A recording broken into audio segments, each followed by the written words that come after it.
Nous allons passer au temps de la parole de Dieu. Amen. Aujourd'hui, j'aimerais parler de 7 points qui nous amènent dans la maturité spirituelle. Amen. Amen. 7 dimensions que Dieu attend de chaque enfant de Dieu pour nous amener dans la maturité spirituelle. Vous savez, quand nous allons dans une entreprise ou quand nous allons dans un endroit, pour pouvoir être un bon ouvrier ou un bon élément au sein de cette entreprise, il y a des échelons. Souvent, j'ai vu à travers le monde que pour qu'une personne devienne quelque chose d'important, il a des échelons qu'il doit d'abord apprendre. Amen. Pour qu'un enfant devienne un ingénieur, il doit apprendre. Il doit aller à l'école, il doit apprendre. Il a tout un tas de choses à faire pour pouvoir arriver à la dimension qu'un jour il sera un grand ingénieur. Amen. Amen. Et pour que nous-mêmes nous puissions être des hommes, des femmes établis, Dieu a aussi un processus pour que nous puissions devenir des personnes, des hommes, des femmes, ce qu'on appelle spirituels. Amen. Amen. Si nous ne sommes pas des bons disciples, nous ne serons jamais des bons maîtres. Amen. Amen. Avant de pouvoir devenir un maître, nous devons être d'abord des disciples. C'est pour ça que Jésus a appelé les gens qui étaient avec lui, il a dit, vous êtes des disciples. Je vous appelle des disciples. Parce que vous aurez une discipline. Je vais commencer à vous modeler. Je vais commencer à vous montrer les lois pour pouvoir marcher dans le royaume de Dieu. Et une des premières dimensions pour pouvoir accéder, pour pouvoir entrer dans le royaume de Dieu, c'est la nouvelle naissance. J'ai déjà parlé de la nouvelle naissance. Et maintenant, avec tous les différents messages que nous avons entendus, et je vais regrouper un petit peu tous les différents messages, un petit peu de chaque message que nous avons vu à travers tous les week-ends, et de la fin de l'année.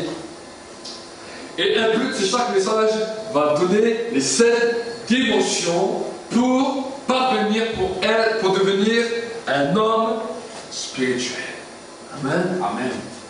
Donc la première des dimensions, c'est la nouvelle naissance. Jésus a dit à Nicodème, si un homme ne naît de nouveau, il ne peut entrer dans le royaume du ciel.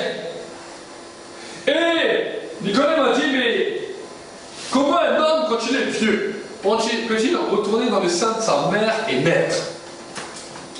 Et Jésus lui a dit, si un homme ne naît d'eau et d'esprit, il ne peut entrer dans le royaume du ciel. Il a dit la première des dimensions. Pour parvenir à ce que Dieu attend de toi, c'est premièrement le baptême d'eau et le baptême d'esprit. Amen. Amen. Je l'ai expliqué ce que c'est la dernière fois, ce que c'est le baptême d'esprit. C'est quand nous sommes là dans la présence de Dieu, tout d'un coup, la présence de Dieu commence à te visiter. Il commence à te toucher. Tu sens sa présence commence à te visiter. C'est ça qu'on appelle le baptême du Saint-Esprit. C'est comme la première fois qu'une personne prend un avion. Il entre la première fois dans l'avion. Il va ressentir ce que c'est la vibration de l'avion. Il va ressentir ce que c'est planer au-dessus des nuages. Il va ressentir toutes sortes de choses. Et cela, on l'appelle le baptême de l'air. Il fait un baptême d'air. C'est-à-dire qu'il va faire son premier vol dans un avion. Le baptême du Saint-Esprit est la même chose. Et beaucoup d'hommes, de femmes ont reçu le baptême du Saint-Esprit. Mais n'ont pas persévéré jusqu'à qu'ils soient remplis du Saint-Esprit. Amen. Beaucoup d'hommes, de femmes. La Bible nous dit, dans les derniers jours, je répandrai mon esprit sur toute chair. Bon nombre d'hommes, de femmes ont été touchés par le Saint-Esprit. Ont reçu ce qu'on appelle le baptême du Saint-Esprit. La présence de Dieu les a visités. La présence de Dieu les a touchés. Mais ce n'est pas pour cela que leur vie a changé. Ça, c'est le premier processus qui amène l'homme dans une vie nouvelle. C'est une des premières dimensions pour pour pouvoir entrer dans le royaume de Dieu. Amen. Si nous avons expérimenté ça, c'est bien. Si nous avons été baptisés dans l'eau, par immersion, c'est bien. Si nous avons reçu le Saint-Esprit, c'est bien.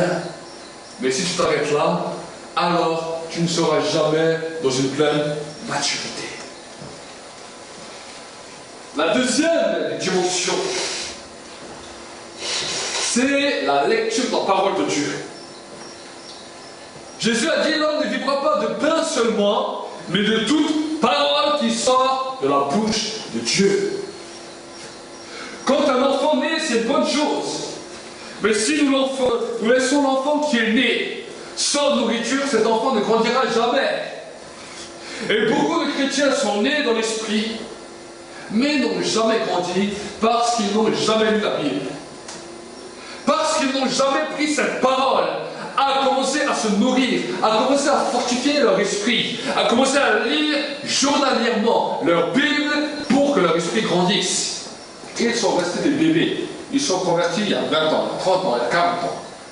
Ils ont reçu le Saint-Esprit, ils ont senti le Saint-Esprit, ils ont eu le baptême du Saint-Esprit, c'est bien. Mais parce qu'ils n'ont jamais lu leur Bible, ils sont restés des bébés. Or, aujourd'hui, avec tout ce qu'on nous propose dans les médias, avec tous les systèmes internet, on dit, oh mais j'écoute la prédication, j'écoute une prédication par jour. J'écoute un tel qui parle de la Bible, j'écoute un tel qui parle de la Bible. Mais mes amis, nous devons aussi lire la parole de Dieu pour que cette parole puisse nous nourrir et nous faire grandir. Amen. C'est pour cela que moi-même, en tant que pasteur, j'encourage chaque nouveau converti et chaque converti à lire leur Bible au moins minimum 1 heure par jour. Pourquoi? Parce que si je commence à calculer dans ta propre vie combien de temps tu passes à table chaque jour, matin, midi, soir, sans peut-être encore les choses que tu manges à côté, mais je suis sûr que tu manges plus qu'1 heure par jour. Je suis sûr que si on calcule le temps, tu vas te dire, ah oui, mais le matin, je mange 30 minutes au petit déjeuner, 30 minutes à midi, 30 minutes le soir, et après, là, je vais grignoter encore un petit peu, et là, je vais grignoter encore un peu, et là, je suis devant la télé, je vais encore manger un peu ça, et je parle avec une personne, je bois un café avec ça. Si je calcule tout ce temps, je suis sûr que ça fait plus qu'1 heure par jour. Donc, si dans la vie naturelle, tu peux prendre tout ce temps pour pouvoir manger, alors dans ta vie spirituelle, tu as aussi besoin de nourriture solide pour que ton esprit puisse grandir. Amen. Surtout quand ils sont bébés. Quand ils sont bébés, ils ont besoin souvent d'un biberon. Souvent, ils ont besoin d'un biberon pour pouvoir grandir. Amen. Amen. Et quand nous aussi, nous marchons avec Dieu, nous avons besoin de la nourriture pour pouvoir grandir. Et c'est cela un des deuxièmes points pour la croissance du croyant. La lecture de la parole de Dieu quotidiennement. Je suis étonné des fois quand je suis allé voyager dans différentes églises, je pose souvent cette question: combien de personnes ont lu leur Bible en entier? De la Genèse à l'Apocalypse. Combien de fois je parle avec des croyants et je leur demande cette question? Et je suis étonné du peu de réponses positives quand je leur pose cette question. On est arrivé à un temps où les gens ne lisent plus la parole de Dieu. Alors que nous avons la grâce que maintenant tout le monde peut avoir. Il y a un certain temps où personne ne pouvait avoir la Bible. Seuls ceux qui savaient parler le latin ou le grec pouvaient avoir une Bible. Mais tous ceux qui savaient parler français, allemand, portugais, yougoslave, toutes les autres nationalités, personne ne pouvait avoir la Bible parce que ça n'existait pas en leur langue. Mais Dieu nous a fait la grâce en suscitant des hommes qui ont traduit la parole, qui ont permis que la Bible puisse être donnée à tout le monde. Aujourd'hui, à travers toutes les nations, la Bible est là. Pratiquement toutes les nations de la terre ont la Bible dans leur langue maternelle. Et malgré ces choses que Dieu a fait glorieuses, nous voyons bon nombre d'hommes, de femmes qui savent lire, qui savent écrire, qui lisent toutes sortes de romans, qui vont apprendre même à l'école, qui ont même leur travail dans lequel ils lisent d'autres choses, mais qui ne lisent même plus la Bible. Je suis étonné.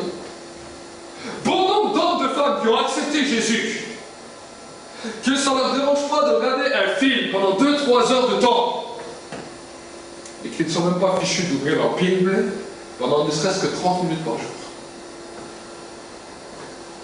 Amen. Donc vraiment, frères et sœurs, j'aimerais vous encourager, pour que votre foi devienne solide, nous avons besoin de la parole de Dieu. La Bible nous dit la foi vient de ce qu'on entend vient de la parole de Dieu. Amen. Amen. Quand nous lisons notre Bible, quand nous commençons à la lire même à haute voix, il y a deux choses qui se passent. Premièrement, notre bouche est habituée à parler le langage de Dieu. Et deuxièmement, notre oreille entend aussi ce que la parole de Dieu dit. Et quand notre oreille entend, notre subconscient l'enregistre. Et le Saint-Esprit utilise ce que nous avons, tout ce que nous avons reçu à travers la parole pour nous enseigner chaque fois qu'on en aura besoin. Amen. Ça, c'est le principe même de la parole de Dieu. La troisième des dimensions pour que nous puissions aller un peu plus loin avec le Seigneur, c'est ce qu'on appelle la louange et l'adoration. Amen. Amen. J'aurais pu parler de la prière avant, mais le Seigneur m'a interpellé, il m'a dit parle-leur d'abord, avant la prière, de la louange et de l'adoration. Nous avons fait toute une série de thèmes dans lesquels j'ai parlé, j'ai expliqué ce que c'est la louange, l'adoration. Quel était le symbole de la louange et de l'adoration? Qu'est-ce que ça amenait dans la vie du croyant, la louange et l'adoration? Vous savez, la Bible nous dit que la première des choses que le Père recherche à travers la tête, il cherche les adorateurs qui adorent le Père en esprit et en vérité. Dieu cherche. Pourquoi Dieu cherche de tels hommes? Premièrement, parce que la Bible nous dit que Dieu prend plaisir. Dieu prend plaisir à la louange et à l'adoration. Dieu voit que l'homme se désintéresse de ses propres passions, de son propre raisonnement, pour commencer à s'attacher à ce qui plaît à Dieu. Amen. Amen. L'homme commence à ne plus regarder sur lui-même, sur ce qu'il est, mais il regarde sur ce que Dieu aime. Ça, c'est le principe de la louange et de l'adoration. Des fois, nous avons nos problèmes, nous avons nos difficultés.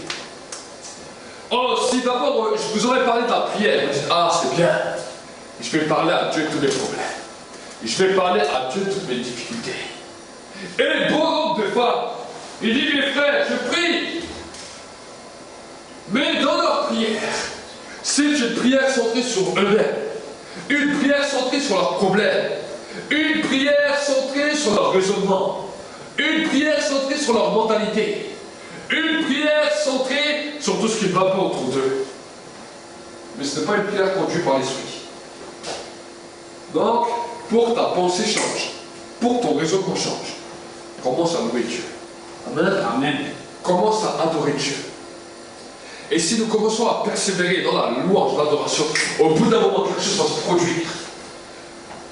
Nous n'allons pas simplement avoir le baptême du Saint-Esprit, mais nous allons être remplis du Saint-Esprit. La présence de Dieu va commencer à grandir dans nos vies, jusqu'à ce que notre pensée change, notre raisonnement change, notre mentalité change, et que nous voyons les choses comme Dieu les voit. C'est ce moment où la joie de Dieu commence à descendre sur nos vies. Comment savons-nous si nous sommes remplis ou pas du Saint-Esprit? Une personne qui n'est pas joyeuse n'est pas remplie du Saint-Esprit. Une personne qui est triste n'est pas remplie du Saint-Esprit. Parce que la marque que nous sommes remplis du Saint-Esprit, la Bible nous dit, la joie de l'Éternel, c'est ce qui va faire ta force. Et je peux te dire le matin quand nous nous levons, personne n'est rempli du Saint-Esprit. Aucun homme, quand il se lève, est rempli du Saint-Esprit. Nous avons reçu le Saint-Esprit, mais nous ne sommes pas remplis du Saint-Esprit. Nous sommes remplis de nos pensées, nous sommes remplis de nos problèmes, nous sommes remplis de tout ce qu'on va faire dans la journée. Mais nous ne sommes pas remplis du Saint-Esprit. Donc, pour pouvoir être remplis du Saint-Esprit, Dieu nous a donné une une capacité qu'on appelle la louange d'adoration. Alors on va commencer à chanter. On va commencer à chanter, un chant. Moi, le premier chant, comme ça, on va être un peu fatigué. Ça va être tout doucement. On va faire un petit chant. Et ta pensée va dire, ah, maintenant, t'as pas besoin, allez, commence à prier. Non. Deuxième chant, on va continuer à chanter. Après, mais certains vont me dire, ah, mais pasteur, moi, quand je commence à chanter, quand je commence à m'asseoir, je m'endors. Alors, au lieu de t'endormir, tu vas commencer à marcher. Bon, vous savez, quand je suis dans ma maison, quand je vais commencer à prier avec Dieu, au début, je suis comme vous. Mais pour pouvoir entrer dans la présence de Dieu, je commence à marcher. Il y a la table comme ça, et je tourne autour de la table. Je fais un chant, deux chants, trois chants, quatre chants. Je commence à louer Dieu. Jusqu'à ce que je suis rempli du Saint-Esprit. Au début, je suis découragé. Je suis démotivé. Mais je continue. Allez, un chant, deux chants, trois chants, quatre. Je loue, je loue. Et à un moment donné, chaque fois, je vous dis la vérité, chaque fois que tu veux mettre ça en pratique, c'est comme ça que ça marche.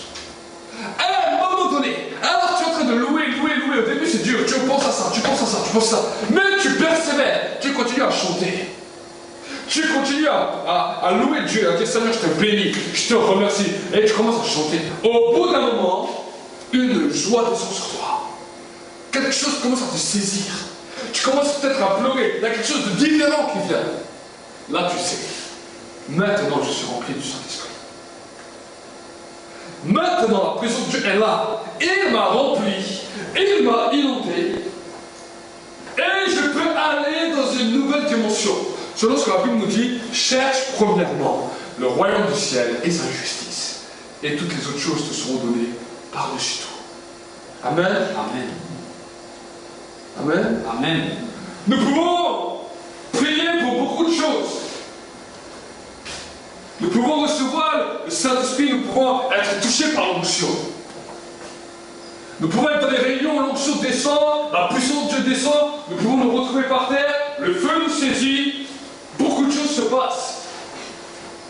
Mais si nous-mêmes ne faisons pas l'effort de louer Dieu, alors notre pensée n'est pas changée et nous ne sommes pas encore remplis du Saint-Esprit. Amen. Amen. Comment nous allons voir que nous ne sommes pas remplis du Saint-Esprit? Nous allons remarquer parce que chaque fois que Dieu va parler, va nous donner un message à l'encontre de ce qu'on aime entendre, à l'encontre de nos pensées, nous allons nous rebeller. Amen. Nous allons être fâchés. Nous allons être en colère. Pourquoi? Parce que notre pensée, notre raisonnement n'a pas été changé. Et nous sommes tous comme ça. C'est pour cela que quand nos pensées sont changées, nous sommes ranimés de l'esprit, nous sommes remplis de cet esprit, à ce moment-là, nous pouvons entrer dans la prière. Pourquoi? Parce que si nous restons seulement comme ça, à être remplis du Saint-Esprit, c'est une bonne chose. C'est une bonne chose d'être rempli du Saint-Esprit. Pourquoi? Parce qu'on va commencer à avoir la pensée de Dieu, on va commencer à avoir les directions de Dieu, on peut commencer à exercer des dons spirituels, on peut commencer à parler en langue, on peut commencer à prophétiser, on peut commencer à avoir des songes, des rêves, des visions. Mais ce n'est pas cela qui va nous donner la force pour pouvoir résister au diable. Amen. Amen.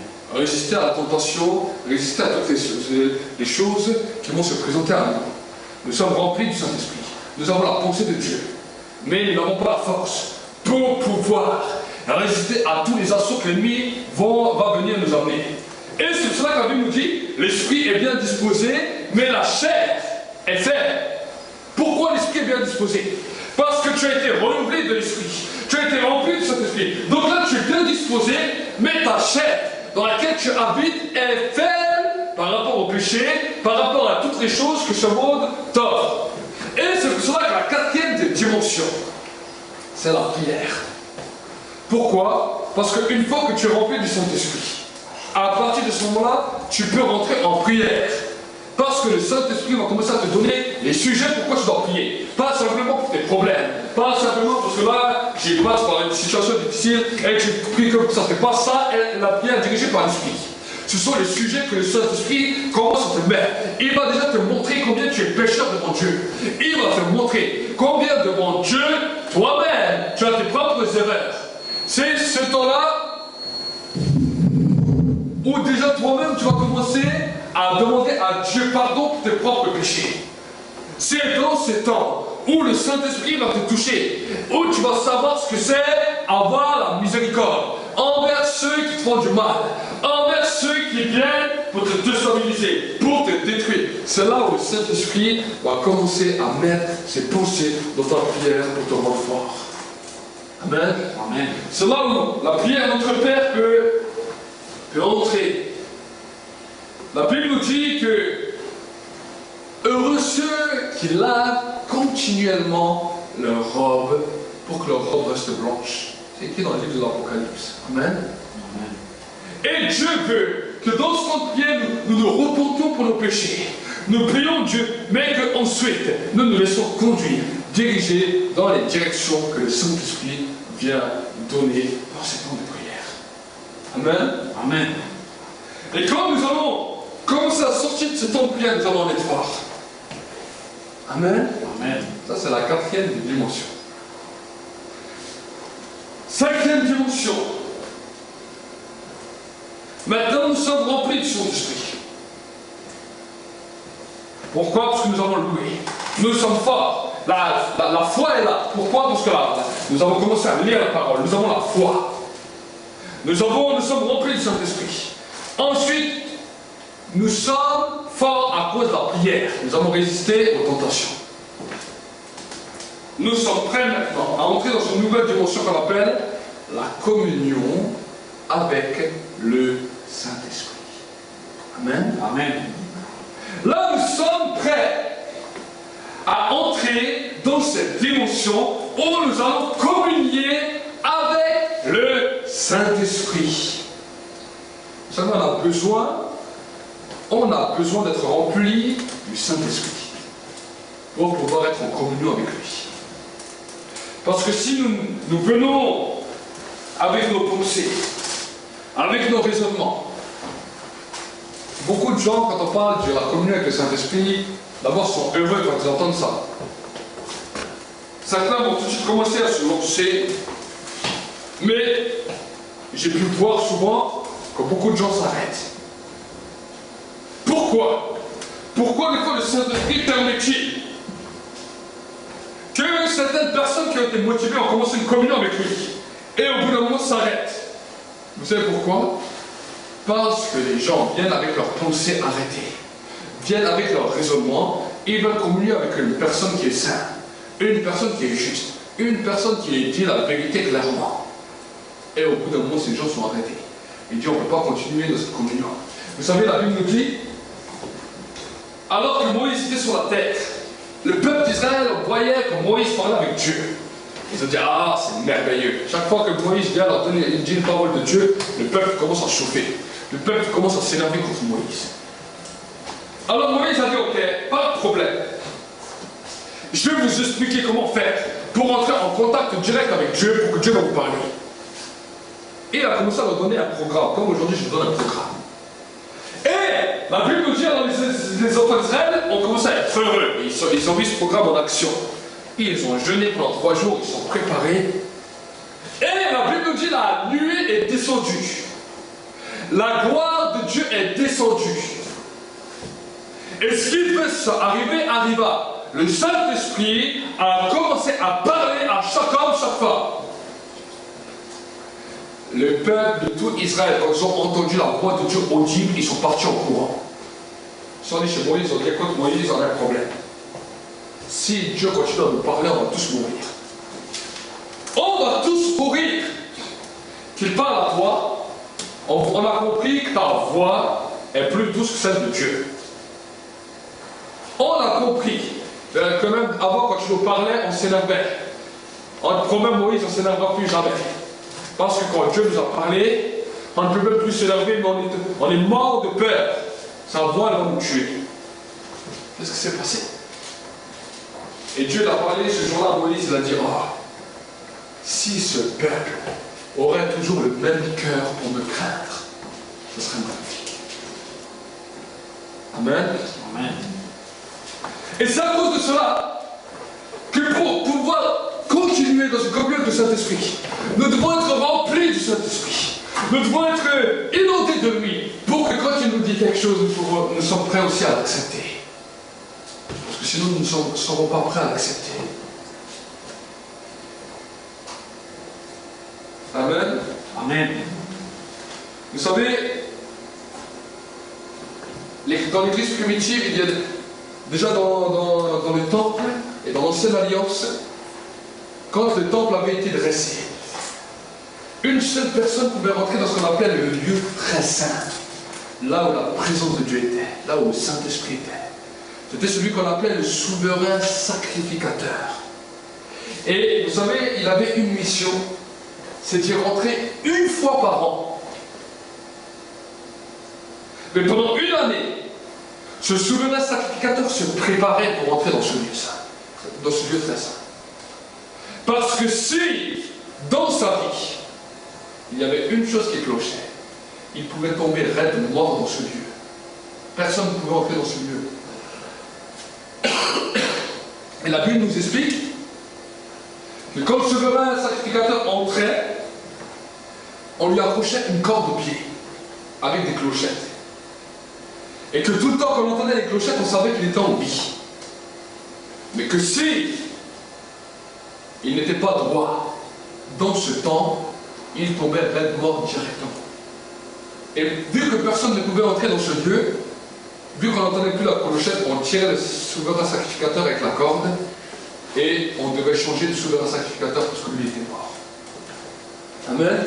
Amen. La Bible nous dit, le jour où Jésus est mort, le voile qui séparait le lieu saint du lieu très saint a été déchiré pour que chaque homme, chaque femme sur la surface de la terre puisse entrer en contact avec le Saint-Esprit. Mais ça ne veut pas dire que parce que chaque homme, chaque femme peut entrer en contact avec le Saint-Esprit, qu'on vient dans sa présence en faisant n'importe quoi, qu'on vient dans sa présence avec nos pensées arrêtées, qu'on vient dans sa présence avec nos raisonnements. Non!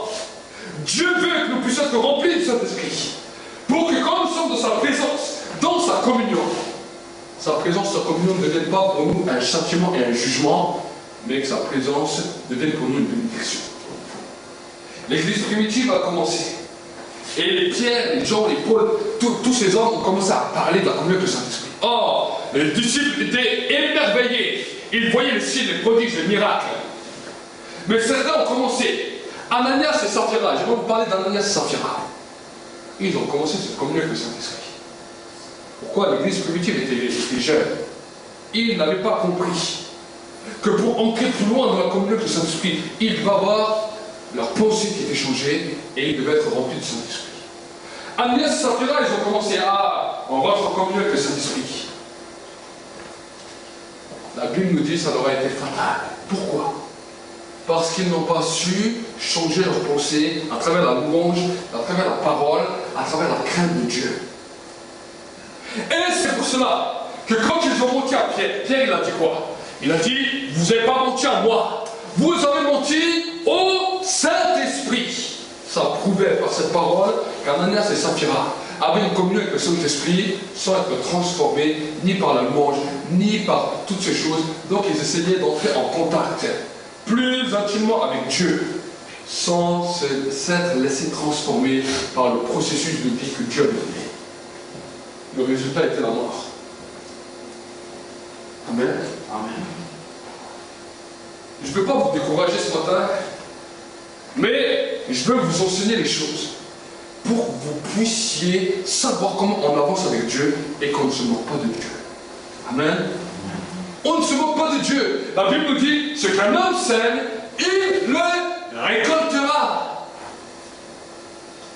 C'est pour cela qu'après, à partir de ce moment-là, la Bible nous dit, la crainte de Dieu s'empara de l'Église. Ils ont compris qui est Dieu et qu'on ne joue pas avec lui. Amen. Amen.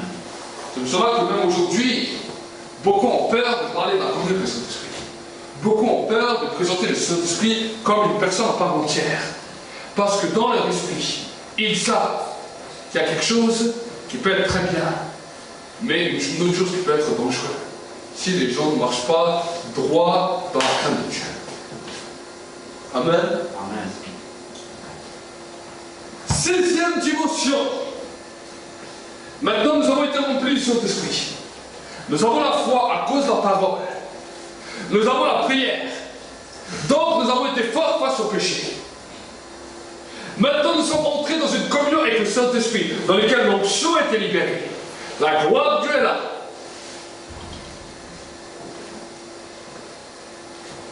Dans cette communion avec le Saint-Esprit nous a demandé certaines choses dans lesquelles nous devons obéir. Maintenant, est-ce que nous allons obéir ou nous n'allons pas obéir? C'est ça le plus important. Donc, pour pouvoir obéir, la 6e disposition, pour que nous puissions être humbles et obéir, il y a le jeûne. Amen. C'est ce temps-là où nous allons jeûner. C'est ce temps-là où nous allons dire, Seigneur, si je suis trop concentré sur toutes mes choses, ma vie, et je vais être déstabilisé par rapport aux choses que tu me montres, alors je vais jeûner. Je vais commencer à jeûner pour que quand je jeûne, je vais être capable d'obéir. Le jeûne, c'est l'humilité. Amen. La Bible nous dit que Dieu résiste aux orgueilleux, mais il fait grâce aux humbles. Le psalmiste David disait, j'humiliais mon âme par le jeûne et la prière. Amen.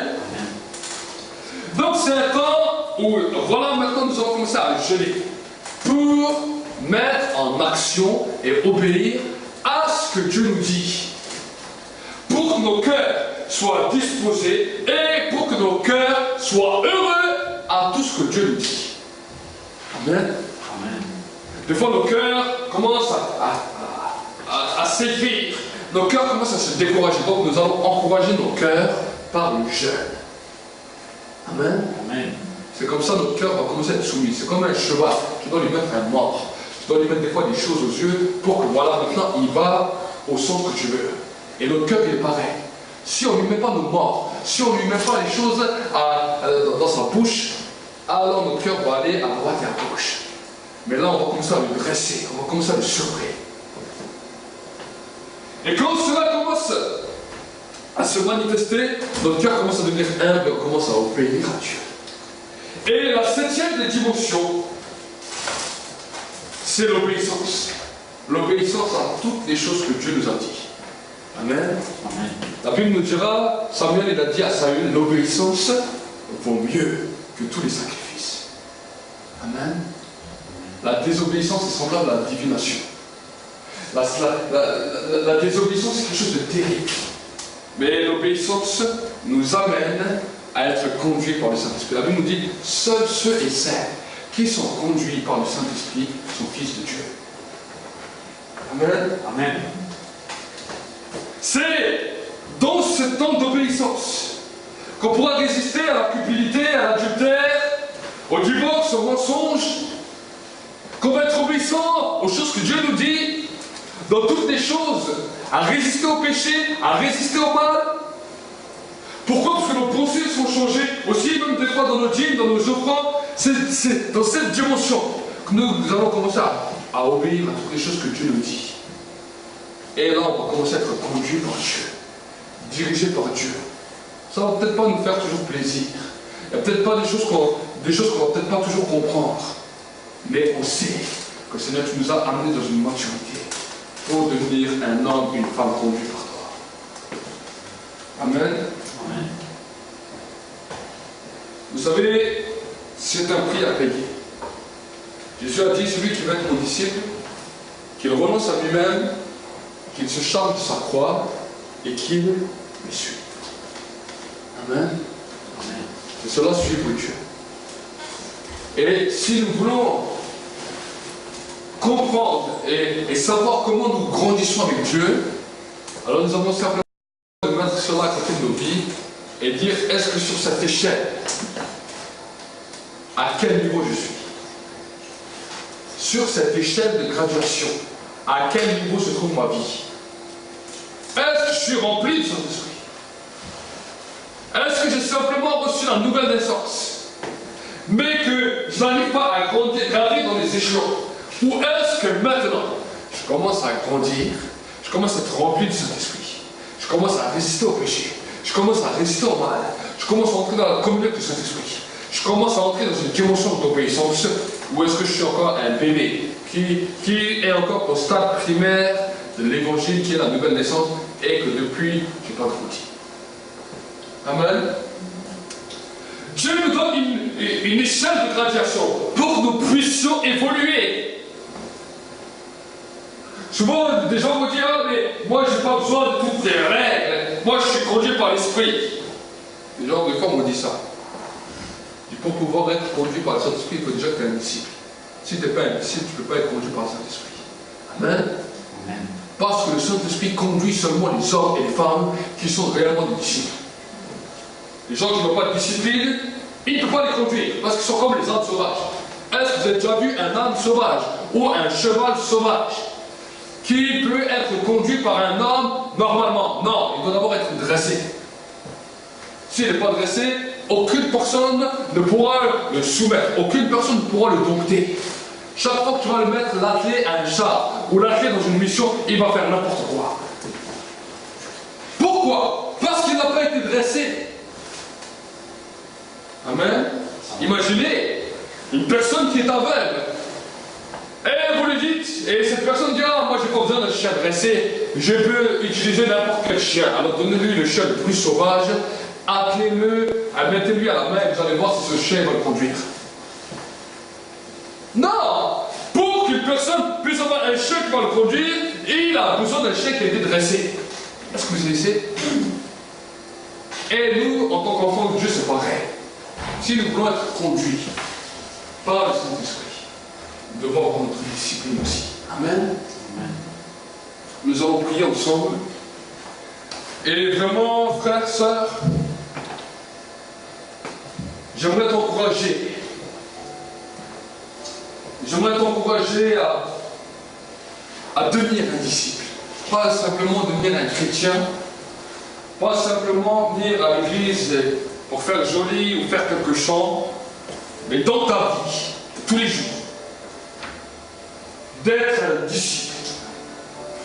Vous savez, quand nous venons à l'église et nous bénissons Dieu, alors nous recevons aussi des bénédictions de la part de Dieu.